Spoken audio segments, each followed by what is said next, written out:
well, you've probably noticed your grocery bill rapidly going up.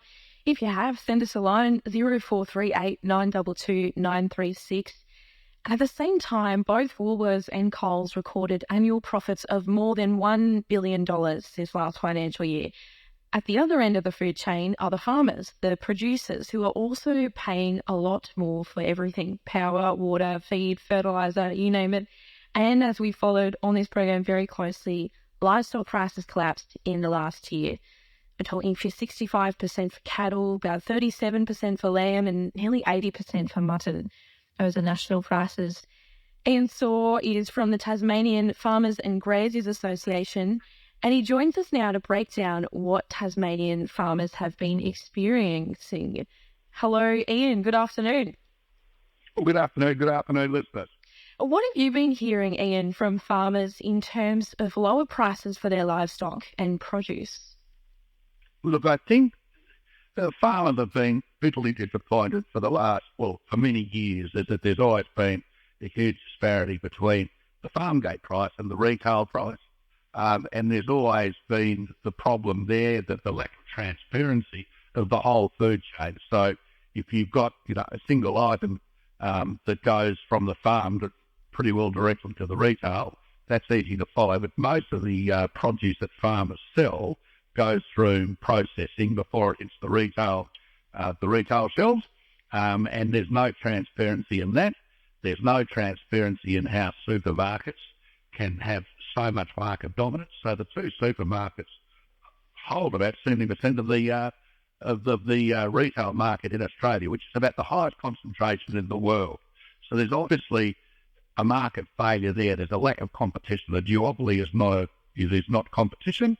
And I suppose in recent times, those farmers that are dealing with red meat have not seen that corresponding drop on the retail shelves anywhere near what they're seeing at the farm gate price. What do you think when you hear that Woolworths Group, for example, posted a $1.62 billion profit this last year? Yeah, well, I think we need to be just a little bit careful, because there's nothing wrong with people making a profit, and the amount of profit that individuals or companies make can be highly subjective. These supermarkets, they are part of the economy. They do employ people. If you've got superannuation, then that superannuation return might be enhanced because of the returns of the supermarkets. But it does seem like a very, very high profit. However, it's the whole food chain where there's a lack of transparency, and we know that the farmers are the ones that are taking the biggest risk, because they grow the produce, and not only do they grow the produce, they've got limited amount of people to sell to. They've got rising costs, that supermarkets have got rising costs, but the farmers have also got variable and changing weather and a whole range of other factors that affect how that produce gets off. So the farmers are taking the biggest risk, and the people taking the least amount of risk are clipping the ticket along the way, and we need to be able to see who's clipping what and for how much. Now, the Greens are pushing for a Senate inquiry into the issue, which is expected to get through this week. The Nationals say that won't go far enough and want the Australian Competition and Consumer Commission to investigate. Where do you stand, Ian? Well, we can have both. There's no problem why we can't have both, and I think that what we need to do is we need to have something urgently and quick. The Senate inquiry do that. That shouldn't exclude the ACCC looking into this. We know that the ACCC has said that there's too much market dominance and power with the two supermarkets. I think in the last 12 to 18 months, with the collapse in prices on farm prices and increasing inputs, there's a really good opportunity. There's a good trigger for the Treasurer to ask that inquiry with the ACCC, and the Senate inquiry can keep going at that same time as well. However, what we need to keep in mind is that we've had numerous inquiries into our food, and it comes to mind that we've had inquiries into the red meat sector and the meat sector. There's a whole heap of recommendations that have been made by the ACCC and by Senate inquiries. However, the government don't do anything. They sit on their hands. So it's sort of interesting that they'll, bleat from the opposition benches, say that, we should be doing this, we should be doing that. Well, many of those same people have had the same opportunity to fix the problems 10 years ago. So we just have to be a little bit mindful.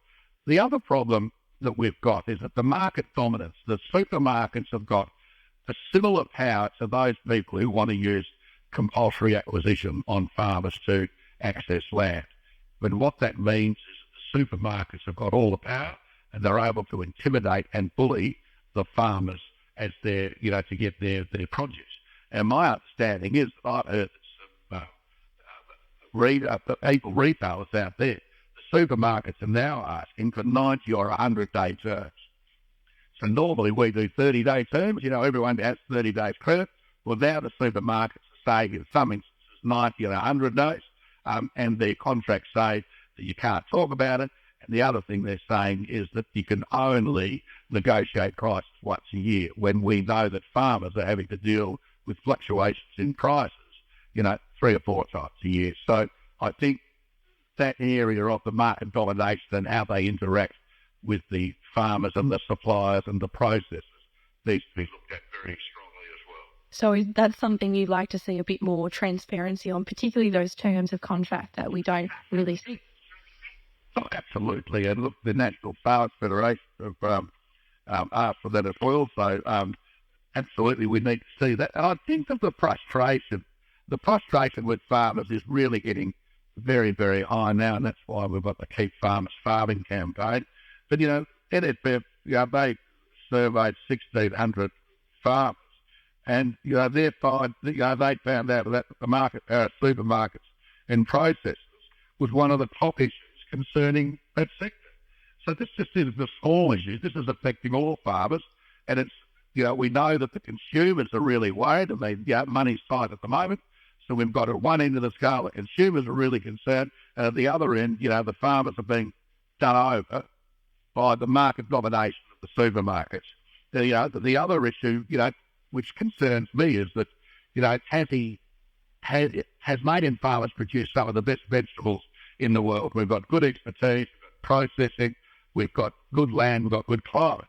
But an NFF survey was showing that 34% of vegetable growers in Australia were looking at leaving the industry and doing something else. One of those reasons is clearly is there's not enough profit, there's too much domination, and, there's not enough opportunity to be able to negotiate fair and reasonable prices.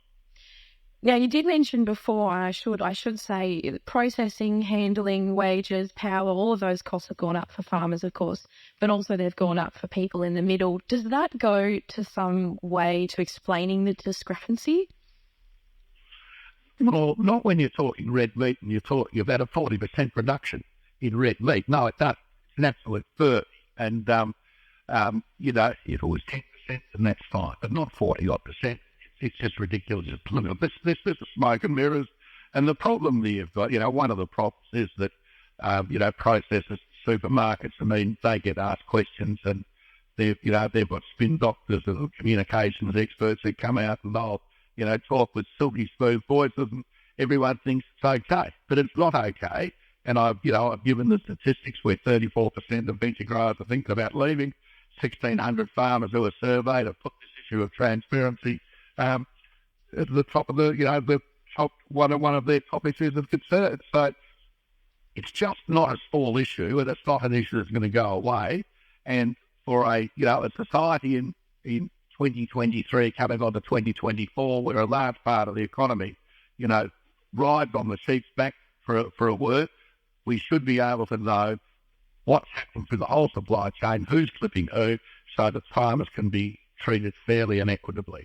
I haven't heard a farmer who yet wants to rip the system off. All they want is fair and equitable treatment to be able to supply food and fibre to the community.